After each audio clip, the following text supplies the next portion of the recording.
والدین. میں اپنی تقریر کا آغاز اس شعر سے کرتی ہوں. آگے کرو. تو نے جو مجھے کبھی ہاتھ پکڑ کر چلایا نہ ہوتا, میں کبھی پیر نہ بنتا, نہ میرا سایہ ہوتا, نہ ہوتی میں وہ سب کچھ جو آج میں ہوں, نہ ہوتی میں وہ سب کچھ جو آج میں ہوں.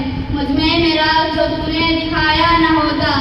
میرے پیارے دوستوں, والدین اللہ کی وہ نعمت ہے جس کا کوئی نعمت بدل نہیں. والدین ہماری زندگی میں آنے والی مشکلات کو دور کر دیتے ہیں. والدین قدرت کا وہ انمول خزانہ ہے جن کو قریب پا کر ہم خود کو تعظم محسوس کرتے ہیں.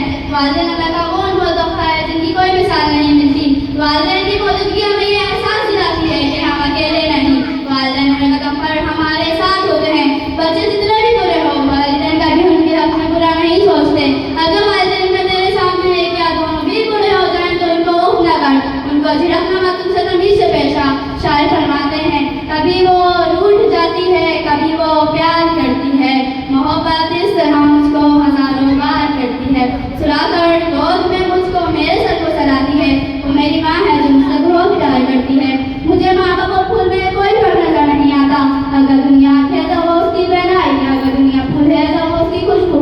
بغیر لالچ کے اگر کوئی پیار ملتا ہے تو وہ صرف والدین سے ہے. ہمیں اپنے والدین کی خدمت کر کے ان کی دعائیں لینی چاہیے. یہ اگر والدین زندہ ہیں تو مشکل ہمارے پاس نہیں آ سکتی. تو عرض کیا ہے, مجھ کو چھاؤں میں رکھا خود چلتا رہا دھوپ میں. میں نے دیکھا ہے فرشتہ باپ کے روپ میں. 4 دن بھی کوئی تو جانا نبھا سکتا, 4 دن بھی کوئی تو جانا نبھا سکتا, جو کردار باپ نبھاتا ہے اس جہاں میں.